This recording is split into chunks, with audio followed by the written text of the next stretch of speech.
An issue facing education today is the overrepresentation of English language learners and minority students in special education. English language learners, or Ells as you might hear me refer to them as, are students whose first language is a language other than English.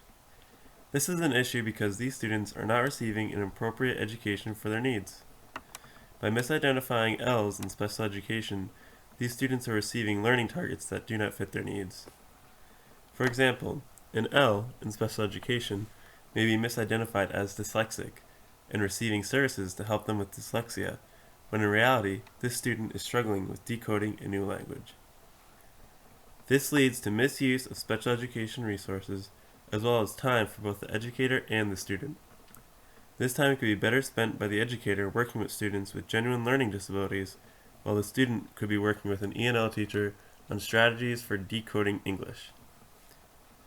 With a disproportionate amount of Ells and minority students in special education, a message may be sending out that Ells and minorities, who are often non-white students, are more likely to have learning disabilities and deficiencies.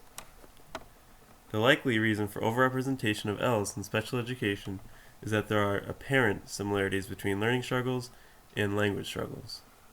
There are also biased methods of identifying learning disabilities that we must work to eliminate.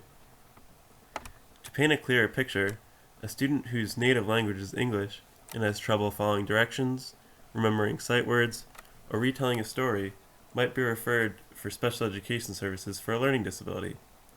If these are the same standards we use to diagnose learning disabilities in Ells, then we can see a problem. An L might have difficulty following directions because they simply do not understand the language of the directions. An L may have a hard time remembering sight words because they do not understand the meaning of these sight words. An L might have a hard time retelling a story because they might have a hard time being able to convey what they understand into English.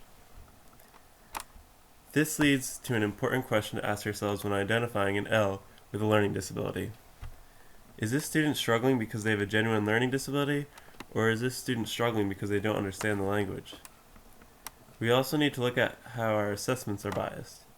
It may seem obvious that a student that is new to English would do very poorly on any exam that is written in English, regardless of whether the student knows the information or not. Therefore, we have a situation in which a teacher may think the student is not able to retain information, when in fact, the student does not know what the test is asking them.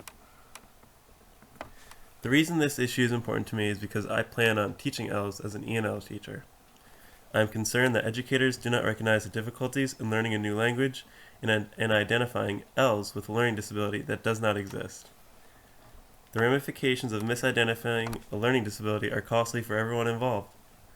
The English language learner's needs are not being met. The teacher is wasting time and resources on a student that does not need these services. This time and resources is being taken away from students with genuine learning disabilities. There are a few actions educators and school administrators can take to ensure that there isn't an overrepresentation of Ells and that they aren't misidentified. The first would be to assess the student's learning ability using their own native language. The second would be adequate professional development for both general and special education teachers regarding language acquisition. What this issue tells me about teaching is that far too often, teachers want to put a label on a student for their learning deficiencies, as opposed to looking in the mirror and finding ways to provide better, personalized instruction that meets the needs of our students.